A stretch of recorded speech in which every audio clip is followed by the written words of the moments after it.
Good morning, ladies and gentlemen, and welcome again to AIJAC Live Online. My name is Joel Burney. It's my pleasure to welcome you here today. Just a quick flip over to Washington, D.C. to see that Walter's there. Hi, Walter. How are you? Hey. Fantastic. Good to see you. It's hard to believe that only 2 months ago, I was sitting in your office in Washington, and a lot's happened since then, and I'm sure that we'll get down to a few of the changes that have occurred over the past 2 months with you. Now, a few housekeeping items as usual before we get to today's seminar. Firstly, look out, there's an invitation already out for our next webinar, which will be this Sunday night at 7:30 with retired Brigadier General Yossi Cooper-Vasa. It's going to be a great webinar, so that's at 7:30 this coming Sunday evening. So there'll be a reminder email coming out about that, but look into your inboxes, the invitations are there. The second thing is you'll also realize that you're all on mute at the moment. We will be facilitating a question and answer sessions where we will control your microphone. So we will unmute you to facilitate and allow the question to be asked. We place you on mute just to make sure that we reduce any type of environmental noise that may interrupt the seminar.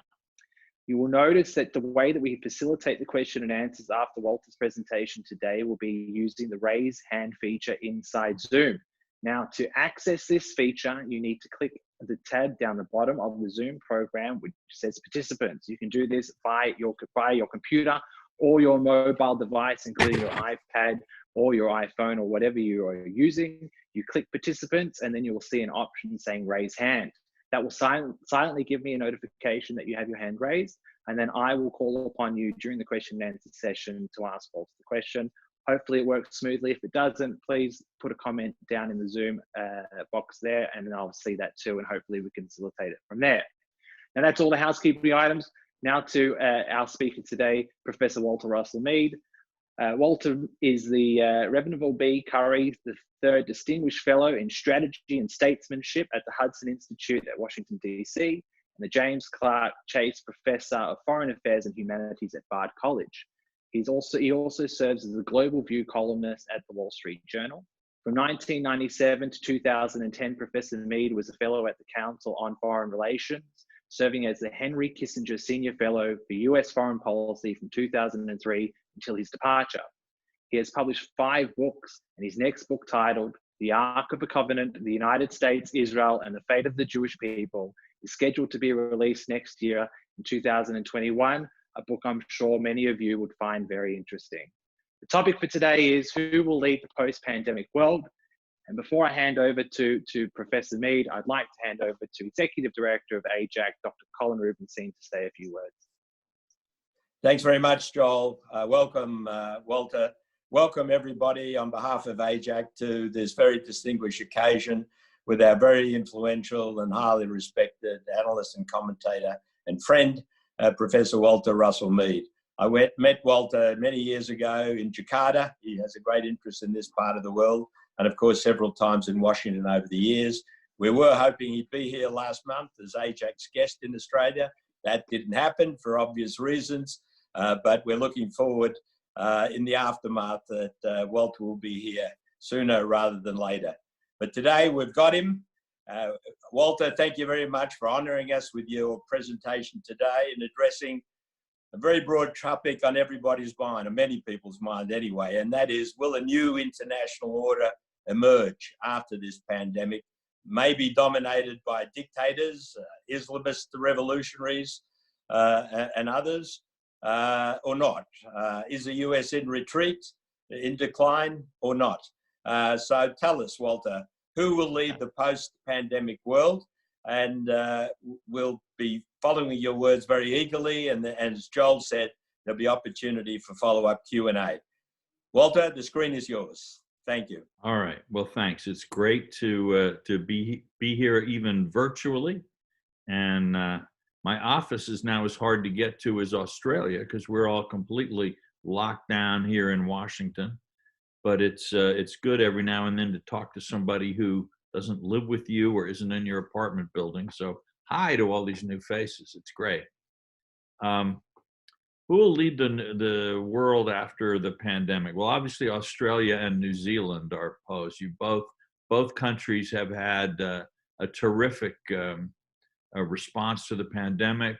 I suppose you're fighting with New Zealand as usual over bragging rights for who was the most effective. But certainly people here wish that we had been able to have as much success as you've had in Australia at limiting the damage and the deaths. But more seriously, we are much too early into this process to really be able to talk confidently about what happens after it's over. We're only about 90 days in from the first death in the United States, and already the pandemic here has killed more Americans than the entire Vietnam War. It's closed more businesses and thrown more people out of work than the Great Depression. And it's disrupted international travel and trade on a scale that no one has seen since World War II. So this is big, and it's still hitting. That is, we don't know yet if we're going to see repeated surges of this virus. Will there be another outbreak in the fall? Of course, 1918, the second wave was deadlier than the first. What will happen as more countries begin to try to ease out of their lockdowns and go back to normal? Will the disease resurface? Does that mean we'll be facing, instead of a short, sharp recession, a long, spiky recession with lots of attempted recoveries that are curbed by the virus? Or will we find treatments and vaccines relatively quickly? We don't know how the virus is going to play out. It's only now really beginning to make its mark in much of the global south and the so-called developing world. A country like Nigeria has been hit by the crash in oil prices, by the loss of remittance income, the capital flight back to the first world, collapsed market for any industrial exporting that Nigeria tries to do. And of course, in other countries like Thailand, there's no tourism. So around the world, we are seeing the consequences of this pandemic. And it's likely they're going to work out differently in each country, given its own situation and the responsiveness of its public health system, the state of its finances, and many other factors. So we're at the beginning of a long and complicated and probably mostly unpleasant process of sifting through the rubble and trying to find out just what's going on. And maybe as people start trying to process the lessons of this thing, the first thing to remember is that this pandemic is teaching us that while human beings have lots of delusions of grandeur and love to feel that we are in control of our fate and that we banish nature and so on and so on, this little virus is reminding us that there's a lot that goes on in the world that we don't understand and we don't control.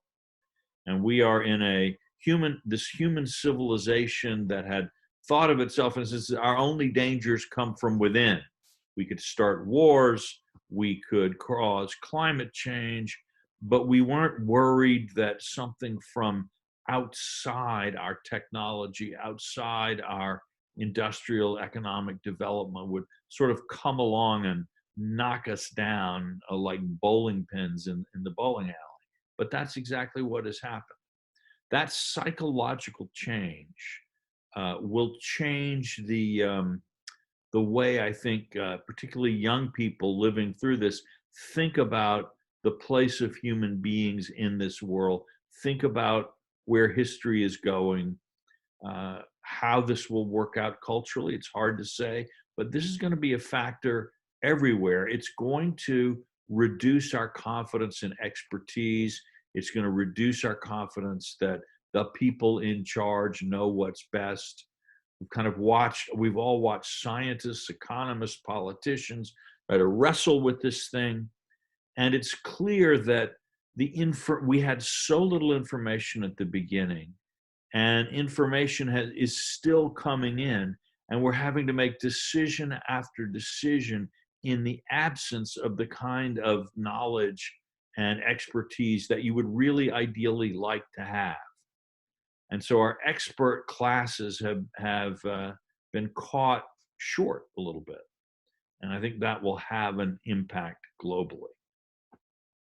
Let's start with the U.S. when we think about what may be happening as a result of this pandemic. And the question, obviously, everyone is asking in the United States as well as outside of it is, what will the effect of the pandemic be on the 2020 election and the chances that Donald Trump will gain another 4 years in the White House? And at one level, it looks like essentially very little has changed. Donald Trump was behind Joe Biden in the polls before the pandemic hit. He's behind Joe Biden by about the same amount now. In the interval, his poll numbers went up a bit, but they have also come back down a bit. So far, the net effect of the pandemic on the polling of behind the presidential race has been close to zero.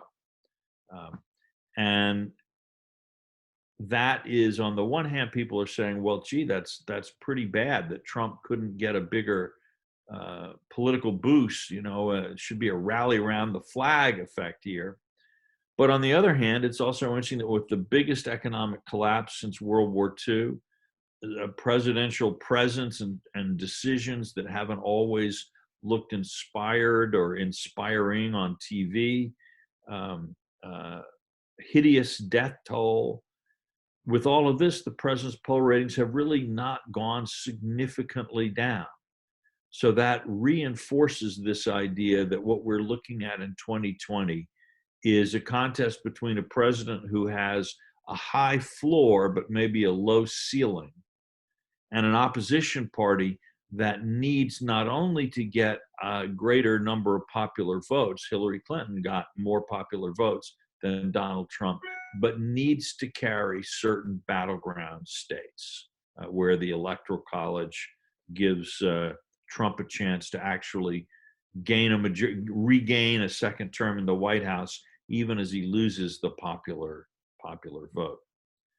So it's going to depend, at this point, it still depends on the electoral campaign. This far away from the election, it's still essentially too close to call. And what do we see there? I think we see that the Trump campaign has two strategies that it needs to use to try to get to victory. One of them is to attack Joe Biden, to try to make Joe Biden seem unlikable, untrustworthy. Biden does have some weaknesses. He's personally very popular, but we saw over the impeachment that some of the business dealings of his son Hunter often look controversial, and not all voters approve of them. We are now having a bit of a scandal. He's been accused by a former staffer of sexual harassment. For some time, the media wasn't taking this issue seriously, this woman seriously, but there now seems to be enough corroborating evidence of some kind that it's going to be in the newspapers. It's going to be on television, and as yet we don't know whether that will hurt him. Now, you might say, how could this hurt Joe Biden? One allegation, when he's running against Donald Trump, who has, strings of allegations and, has a reputation and has been thought, has got non-disclosure agreements with porn stars or who knows what. How can Joe Biden be faulted? And the answer is not that people look at Joe Biden's alleged wrongdoing and say, oh my goodness, that's as bad as what Trump has done. It's more they say, look at the hypocrisy.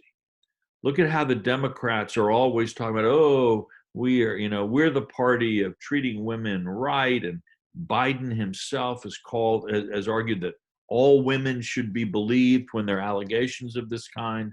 If that standard were to be applied to him now, he'd be in trouble. So you can make him look like a hypocrite.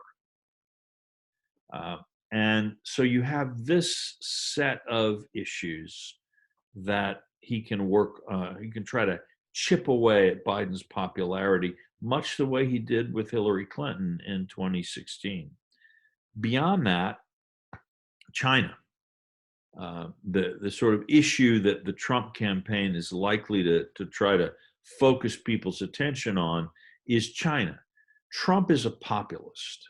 Trump needs to run against the establishment. He doesn't run well as a president who's responsible for what the government is or isn't doing. He is the tribune of the people, mobilizing the outsiders against the privileged insiders, against an untrustworthy establishment.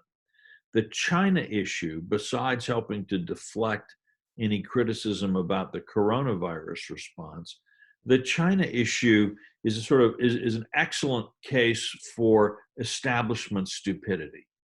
That is, for 30 years, the foreign policy establishment has been telling the rest of the people, look, free trade with China is going to make China democratic, and it's going to make America rich, Americans rich. And at this point, there are a lot of people in the United States who would say, wait a minute, it hasn't made me rich. And by the way, it doesn't look that democratic either. It's emerging as this, communist threat. And China has gotten rich as a result of this free trade and as a result of all of these establishment ideas. And it's now going to be using its power to threaten and challenge the United States. So this allows Trump, who has, while his record on China is not crystal clear, he does have a long record of being much more critical of China than the bipartisan foreign policy establishment. So it gives Trump a real chance to shine as the defender of the people against a stale consensus. And also it suggests the nation is in danger. We need a strong leader. We need tough policies. So I think we can expect a combination of a very, very negative campaign from both sides, with Trump trying to push on China. In terms of American leadership around the world, obviously you have one sort of picture if Biden is elected and another if Trump is reelected. I can't tell you how that's going to work out. And I think at this point, we should maybe not spend too much time speculating about those alternative futures. But let's turn to another country, which certainly has emerged as a kind of world leader in waiting, you might say, and that would be China. How is China doing out of the pandemic, and has China succeeded in sort of using high-profile gifts of medical supplies and so on? Has it been able to create good feeling and a sense of confidence and trust in China? I think, at this point, the answer really is no. Xi Jinping has not been having a very successful run as leader of the Communist Party of China. You have the problems in Hong Kong. You have the revelations about the problems in Xinjiang with the Uyghurs.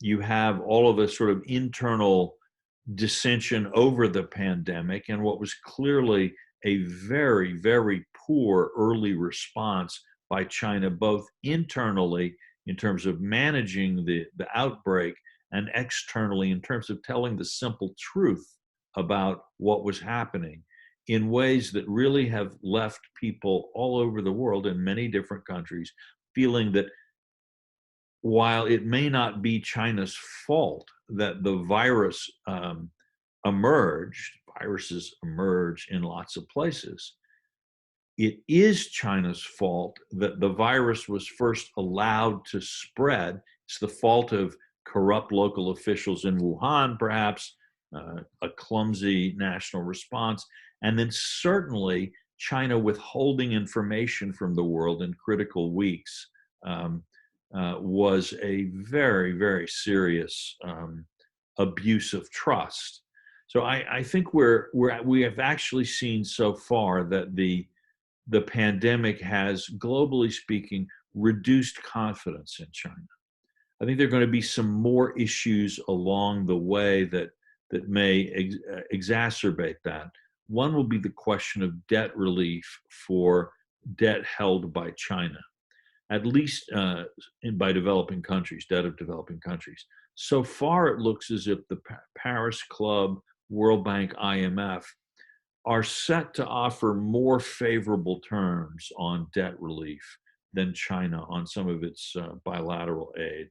Don't know how that's going to work out in future, but China does not seem to be ready to take a very, very large hit to its debt portfolio. And this has something to do with the fact that a lot of the debt is held by Chinese companies who are feeling some pressure for other reasons. But the whole BRI expansion is now looking both as if it was a little overambitious if we're going to see slowing growth, and also has left some very, very complicated debt-fueled relationships. I would say even more than this, when we look at China's situation right now, I think we see all the signs of a government that is far more worried about internal security than it is about external security. No one in the world is trying to conquer China, partition China, or threaten China in any way, but the government remains dramatically insecure. And this has everything to do with the state of internal opinion and very little to do with anything that's going on outside.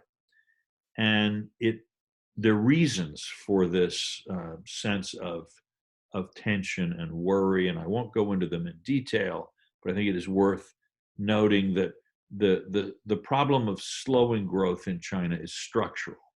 A small economy can grow much faster than the rest of the world very easily. The larger an economy becomes, the harder it is to grow faster than the world average. In a way, it's like a very small mutual fund can have an easier time beating the market than an enormous fund with lots of capital. But it's also that you can't grow that much faster than your customers forever. We also have a problem that the global sourcing of manufacturing, which worked for China at times, is now beginning to work against it, since that you can now make things more cheaply outside China. Automation is reducing the employment of people in China, even as manufacturing goes forward there. There's also systematic overinvestment in China, massive overinvestment in infrastructure predicated on a kind of economic expansion that is not happening. The managers of the system don't really know very much about how to manage massive financial crises, if only because China has not really gone through a true test of its financial system and of the capacity of its managers to do that smoothly. And it's likely that the Chinese financial system, with all kinds of sort of shadowy corners and poorly understood relationships among different types of institutions, contains a lot of surprises. And a lot of these surprises will blow up in the face of regulators and others should a real economic downturn take place in China. If we add to that the stress that the pandemic is placing both on the Chinese economy domestically and also on China's customers globally, it's a mess. It's a mess. The Chinese, I'm certainly not going to say that they're incapable of resolving these problems. There's some very, very competent people in Beijing, and they think long and hard about these things. But we should not underestimate the challenge that they currently face. One other thing I think we should just note in passing is that if we look at the history of communist regimes, and increasingly it's clear that we need to, the Chinese Communist Party is a communist party. it intends to operate like a communist party, and it has a communist party's determination to stay in power at whatever human cost is necessary. That it sees holding power in the hands of the party as an objective that transcends any other. And what we've seen in parties of this type in the past is when the leadership makes mistakes or when the country gets into trouble, you have more repression. You have more centralization of authority. No doubt can be permitted. Stalin and Mao acted in this way when they were in trouble. They doubled down. Castro has done the same sorts of things in Cuba. So we may well see waves of repression in China if these other problems continue to get worse. Given all of this, I think China will be playing defense internationally. That it, with the economy in trouble, without a lot of running room for Chinese authorities, with a public opinion that they need to sort of constantly distract and cater to, China is likely to continue pushing a very nationalist narrative in its engagements. If you think about these so-called wolf diplomats or wolf warriors that the Chinese have been employing, at one point against the Wall Street Journal and against me, this sort of very, very aggressive attacking diplomacy has not really, everywhere it's been tried, it has turned people away from China. It has reduced the degree that China is held in trust. It's reduced confidence in China. It's a very ugly, the Europeans are angry about it. In Australia, it hasn't gone over well. It's very much backfired in the United States and other countries. So why would you do something that is frankly so stupid? It does seem to me that one reason is that they are more concerned about internal opinion than external opinion. That China's energies are focused on maintaining control and stability at home rather than at sort of making some great leap forward to international leadership. So I'm not sure that China at this point is, in a sense, ready for or looking to take on leadership. Russia, well, I think Vladimir Putin has clearly not had a good crisis, and an oil price, when the oil price turns negative, that's not good for Mother Russia. The EU is again internally preoccupied. So you have one way of thinking about what's coming out of the pandemic is a bit of what my friend Ian Bremmer talks about with his Eurasia group. He talks about G0, where a world where nobody is in charge. And I think that's a little extreme. I think the United States will emerge from this still with a unique world position. But it's going to be, we will clearly in the US have to focus a lot of our efforts on our own health and on our own economy. But those who think that the United States has sort of abandoned leadership in this crisis, in my mind, they seem to be more it seems to be more an expression of bitterness at Donald Trump for all kinds of quite understandable reasons than a serious argument. Because if you look, for example, what the Federal Reserve has done in terms of preventing the world economic system from seizing up, where the availability of dollars around the world plays a massive role in financial crisis. And the United States has really been there in an extraordinary way. The World Bank and the IMF are moving much faster than in any previous crisis to extend debt relief to the developing world on far more generous terms than we've ever seen.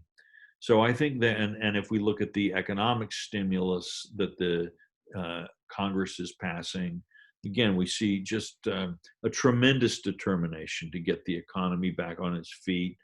And for all the temptations for gridlock in Washington, people are acting and acting quite, in a quite strong and coherent and even at times a bipartisan way.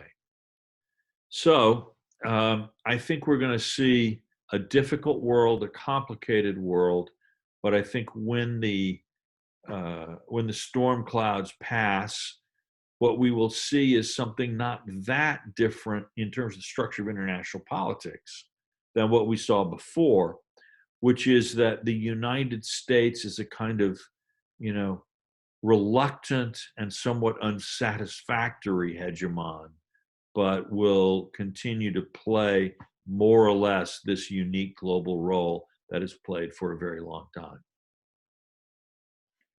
Thank you, Walter, for that. That was fantastic. Greatly appreciate it. Now we'll move on to our question and answers. So again, I'll give you a brief tutorial as to how this works. Down the bottom of your page, you will see a little icon that says participants.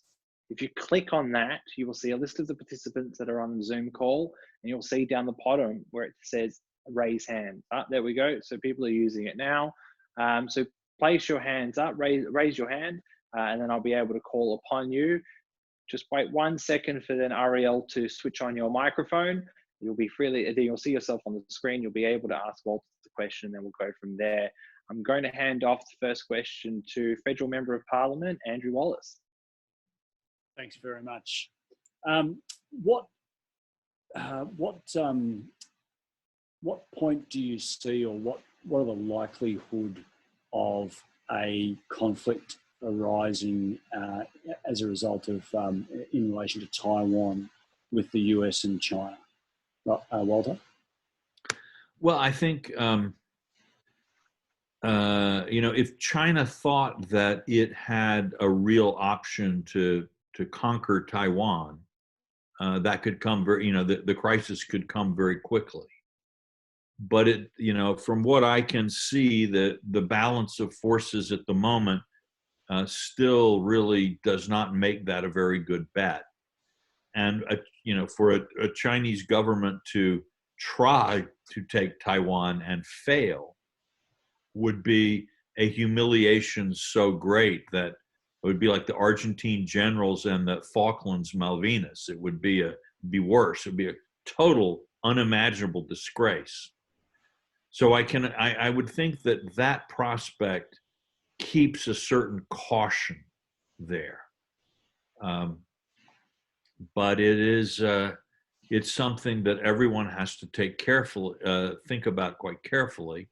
One must always keep looking at the balance of forces. I'm glad to see that the U.S. Navy has stepped up its activity in the region a bit. It's, China is not happy with the fact that Taiwan is seen to have had a better crisis than Beijing has had. That is not good news for Xi Jinping. If I can just have a follow-up there, Joel. Sure. What do you see the continuing South China Sea tensions continuing to evolve and to increase in their magnitude? This is an answer. Only China can answer that question, because given the importance of the South China Sea to Japan, something like 90% of Japan's trade moves through the South China Sea. And given the importance of the principle of freedom of navigation to sort of America's national sort of global strategy, there's absolutely no way that the the associated powers, or whatever we want to call this group, the allies, can accept Chinese sovereignty over the South China Sea. It's unacceptable. So the question then is, how hard does China try to make it so? And that ultimately does risk pushing toward violent encounters between Chinese and other forces. so far, China does not seem to think that doing this in a direct way is advantageous. And as long as that's the case, then I think there's a cap on what we might expect from day to day. But it is a dangerous situation, and it's not getting better. Thank you very much. Thank you for that, Walter. I'll now pass on to our editor of the Australia-Israel Review, Dr. Zvi Fleischer. Thank you very much, Walter. That's a wonderful presentation. As you may be aware, Australia has just had some sort of not so veiled economic threats coming from our Chinese ambassador here because we asked for a world inquiry, a WHO inquiry into the origins of the virus. In the aftermath of this, assuming US leadership continues, is there anything the world or the US-led world can do to sort of reduce the ability of China to try and throw its economic weight around to bully countries or to try and use as a major source of influence? Well, look, I think what we're going to be seeing, and we're already starting to see, is countries rethinking the way they do business with China. You know, you've seen the reports that Japan is offering to underwrite the costs of Japanese companies who want to reduce their dependence on China-based supply chains. I think we're going to see a lot. We're going to see a lot of countries saying we need to make sure if there's ever anything like this again, we can make antibiotics, we can make masks, etc. So we're going to see a certain kind of delinkage from China in those ways. I think there will be other companies who see a kind of a reputational risk of too close an association. Others are going to say, you know, it's too political. You know, there could be a trade war and everything I produce in China has all of these tariffs, or there could be anti-foreign mobs in China. They're just better places to put your money and your investments. And I don't think this is going to be a sort of wholesale withdrawal of foreign capital from China. And there are a lot of companies that are very deeply engaged with China and aren't likely going to turn around.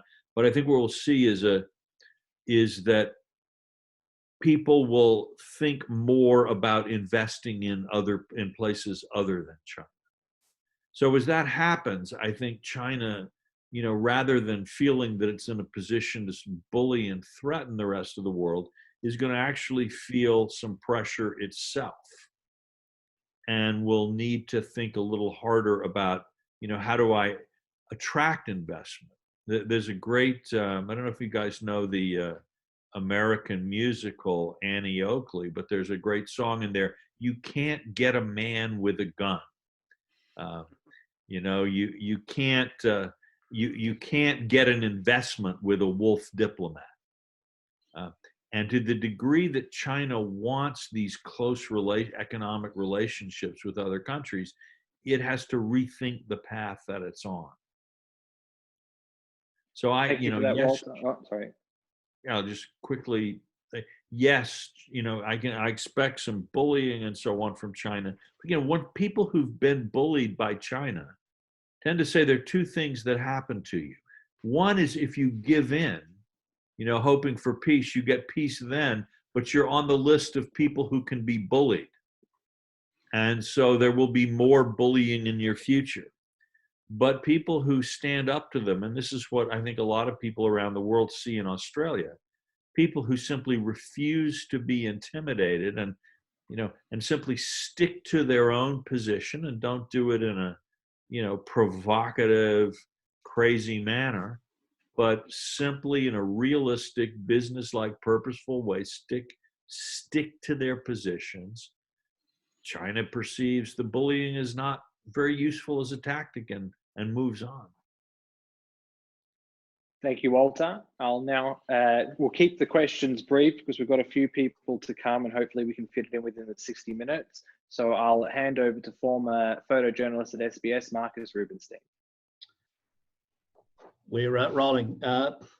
Walter, thank you very much for your time. It's been an illuminating discussion. You may know I'm the editor of a website called AIJAC News, and I wrote a very long editorial which got picked up, no doubt, by the Chinese, attacking your story, China is the real sick man of Asia. Well, not attacking your story. I was quizzed many times.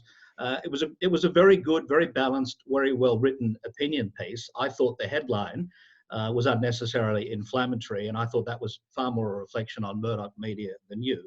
So I just want to give a little bit of my perspective on this thing. I think from Australia-China perspective, I think this is a gross failure of diplomacy on both sides.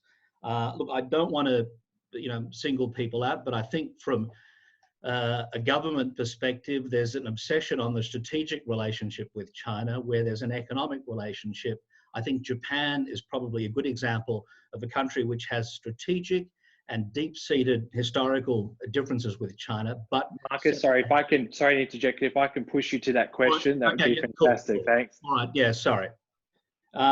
So yeah, just quickly, I think that there's this diplomatic failure, and very quickly, and on issues, China is appalling at soft diplomacy, very bad at traditional diplomacy.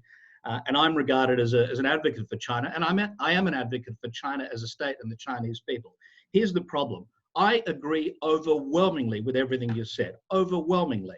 Now, if two people who can be seen publicly on polar opposites to an argument can sit down and or I can certainly agree with you, are we ever going to see that dialogue emerge? Because at a governmental level and at a media level, it's just conflict after conflict from both sides. So where does that sensible dialogue eventually emerge?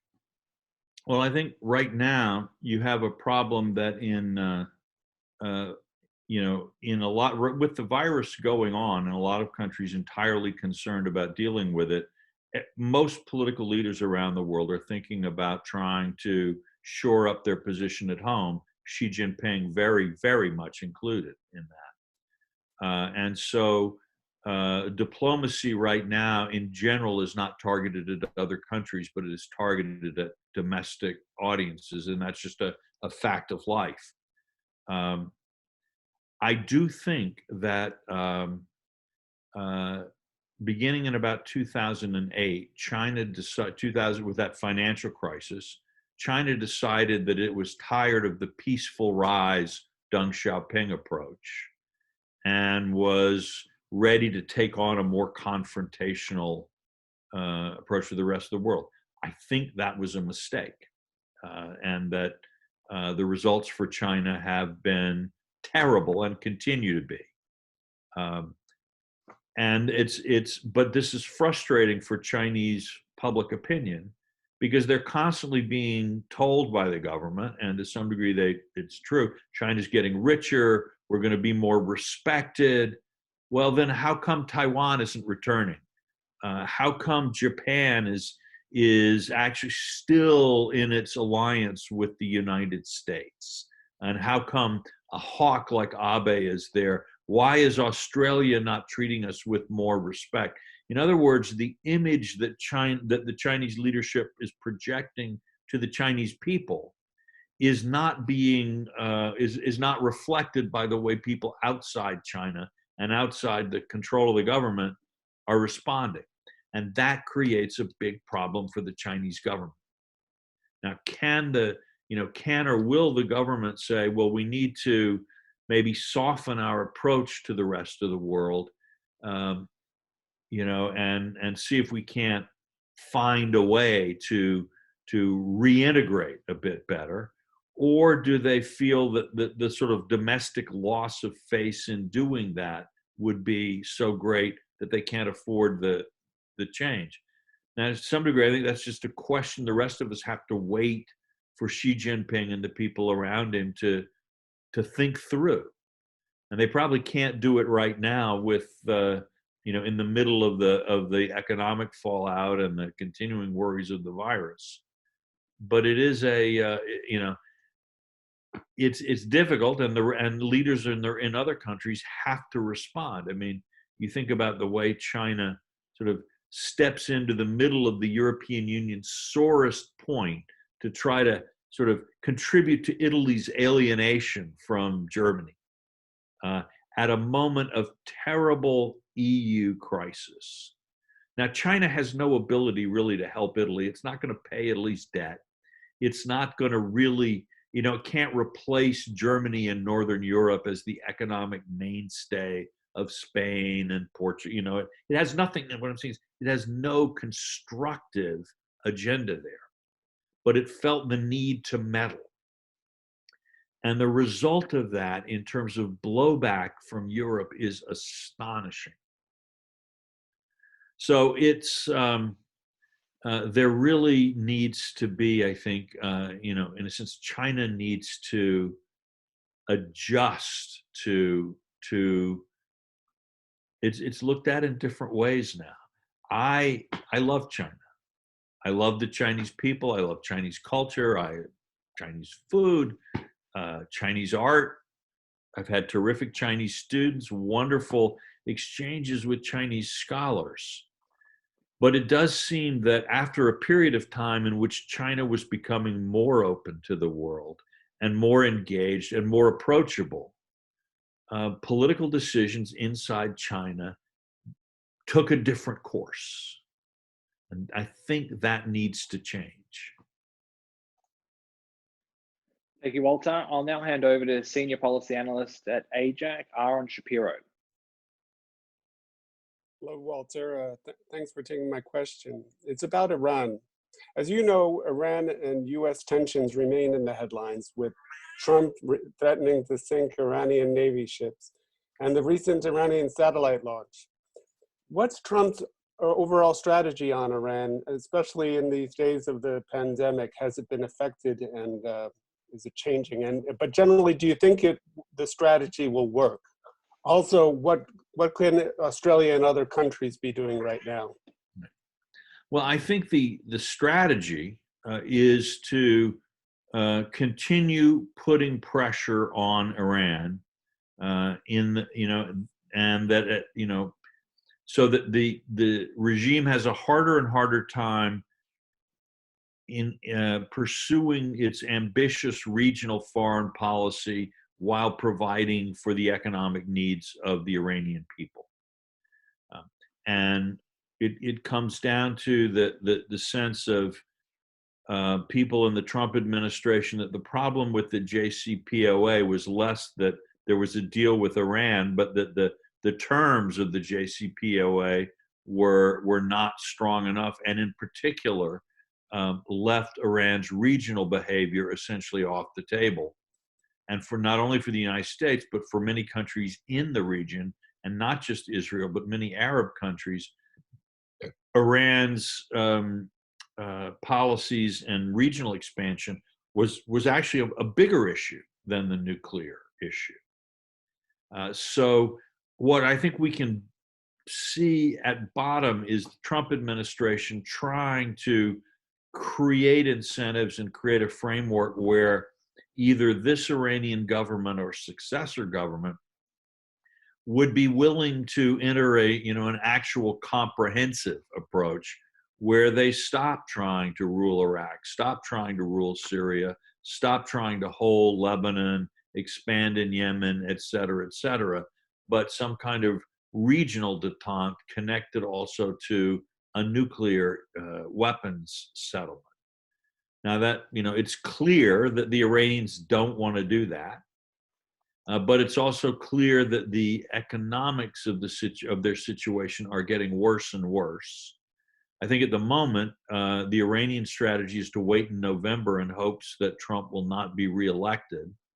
If Biden is elected, it'll be interesting to see what he does. He's already said he doesn't think you can just go back to the JCPOA. To some degree, it's dead. But if Trump is reelected, then I think we get into a kind of an end game here, where the Iranians now look at an indefinite continuation of this kind of policy. The coronavirus has severely weakened Iran, both because of the effects of the virus in Iran and the effects of the virus on the oil price, further reducing the very small amount of money they're able to make. And it's also interesting that when Russia launched its price war against Saudi Arabia, it was throwing Iran under the bus, as we say in the U.S. That is, it was, it was Iran would be an enormous victim of the oil price crash that Russia unleashed when it decided to open the price war against Saudi Arabia, and Russia didn't care. That is China, by the way, has also been steadily reducing its economic relationship with Iran. So where all this is headed, it's impossible to say. But I think if you were to talk to people in the State Department, in the White House, and so on, they would say that while the end is not in sight, the strategy is accomplishing much of what they hoped it would accomplish, and they don't see much reason to change what they're doing. That I know. They really, you don't hear a lot of talk from people in the Trump administration about let's change our Iran strategy. They seem reasonably happy with where it is. Thank you, Walter. I do see that there are a couple of questions in the chat. I will get to them at the end. I do want to keep us going, and I will flick now to Judy Bursteiner. Thank you. Am I off? Yeah. Hi. Thank you very much for a really illuminating presentation, Walter. My question's sort of simple. Scott Morrison has been blustering, I would call it, about an international global investigation into China, and China's been blustering back, and it seems to be a bit of bluster both ways. But my question is, are there other people joined in that international, and that's in inverted commas, investigation, or is it pure bluster? You know what? I have to tell you, I don't really know, because I haven't, here in the United States, the WHO conversation is all about, wait a minute, what is Donald Trump doing getting out of the WHO? So we have not really focused on this investigation, at least I haven't. The reality is that there can't be a good investigation if China resists it. So, but then on the other hand, if the fact that China is going to veto forbid an effective investigation, does that mean that no one else should say they want one? It's a tricky situation, and it sort of depends on what your goals are. You would have to ask the Prime Minister what he's trying to accomplish there. I can't tell you. Thank you, Walter. Now I'll hand over to policy analyst in the Sydney AIJAC office, Judy Maynard. Hi, thanks, Walter. Earlier this year, the Trump administration released its Middle East peace plan, but with a pandemic, that's largely disappeared from view. Firstly, do you think the plan can work? And secondly, the new government in Israel is talking about annexing parts of the West Bank as part of that plan. If that goes ahead, what do you think the likely international implications are for Israel? Okay, well, I don't think that this peace plan is the magic rabbit that's been pulled out of a hat that is going to, settle the Israeli-Palestinian conflict that, people like Winston Churchill and Franklin Roosevelt weren't able to settle it. And I guess Jared Kushner may not settle it either. But in terms of the annexation, again, it totally depends on what kind of annexation we're talking about. I get the sense that the Prime Minister of Israel's office has been looking at what you might call a minimal annexation. That is one that's largely confined to the settlement blocks, the large settlement blocks that basically everyone, including the Palestinians, has understood for some time would be part of Israel, in any final settlement. If that's the kind of annexation we're looking at, it is, people will write memoranda, diplomats will write notes, and perhaps the EU would try, would say, well, that doesn't exempt these things from our customs issues with settlement-produced goods. and we don't recognize the annexation. But it's not a violation of the status quo, on the ground. So it very much, on the other hand, a more sweeping annexation where, say, all the settlements in the territories were declared to be now and forever part of Israel, plus the Jordan Valley, plus, and you have a completely new map emerging. That's a bigger diplomatic issue.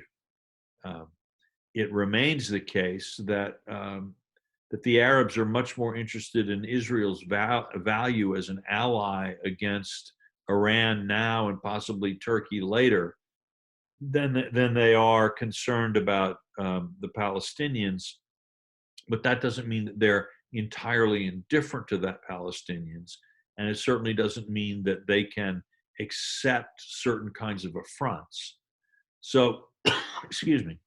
I think what we'll see is that the Israeli government, as all Israeli governments have to do, has to calculate the balance between what is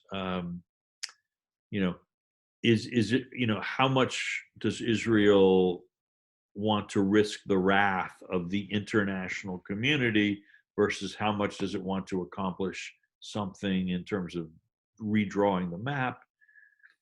Very hard to say, but I think it's the larger the annexation, the more ambitious the annexation, the more difficult it is in Israeli politics, and the more difficult it is internationally. Okay, Walter, what I'm going to do is I'm going to give you quick fire questions, the two that we've got in the chat. So if you can give, they're big questions, but if you can give some succinct answers, and then I'll hand over to Sharon Middleman, who will ask the final question. So the two questions that we have from the chat, the first is, to date, can the BRI be seen as a success or failure? And at the same time, if you can quickly handle whether or not you believe the UK will still allow Huawei in its 5G network. All right. BRI a success? Yes and no. Parts of it are a success, but also you have to ask yourself, why? What's the point of the BRI? And to some degree, it's actually just a way to package a lot of projects that give big contracts to powerful Chinese companies. That there's no longer any place in China where you can go and pour cement and have somebody pay for it. But if you can have a road across Pakistan or all kinds of other things, you've got great contracts for well-connected companies, and the state calls it part of foreign policy. So there's a kind of a it's political, and so it may never have been intended. It was packaged as something that might have an economic and a payoff, but maybe not.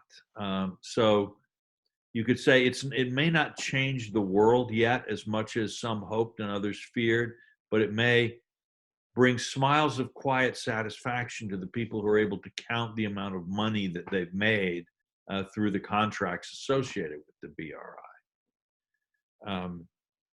What will happen with the UK and Huawei? I think that's up to Boris Johnson. Anybody who can read Boris Johnson's mind is a better telepath than I am. I do think that clearly the climate in the UK has turned against China for some of the same factors we've been talking about in other countries. And you've seen, if anything, growing sentiment in the Tory party against both the Huawei decision and in general a policy of coming close to China. But, a lot of people like Tom Tugendhat taking the lead on that are people that are not in the government because Bojo didn't want them in the government. So we'll have to see. He's very happy now. He has a new son, I guess. He'll probably spend a few days both recovering from coronavirus and enjoying the pleasures of a new baby. But it'll be interesting to see what he suggests, and I honestly can't predict it. Fair enough. One final question, Sharon Middleman. Hi, Walter. Thank you so much for your presentation. I just wanted to ask about the resurgence of anti-Semitism in light of the coronavirus, where there's been a number of anti-Semitic conspiracy theories. Why do you think Jewish people are blamed at times of crisis, and what do you think we can do to counter that? Well, it's no surprise, is it, that something happens and people in different places start saying, you know, it's the Jews. It's worth remembering that there's a long association between plagues and epidemics and outbreaks of anti-Semitism.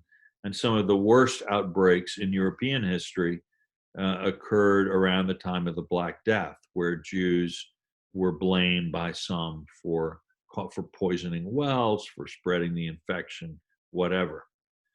So this is sad to say it's nothing new, and also sad to say this won't be the last pandemic or the last disaster where various people are going to find a way to blame the Jews for it.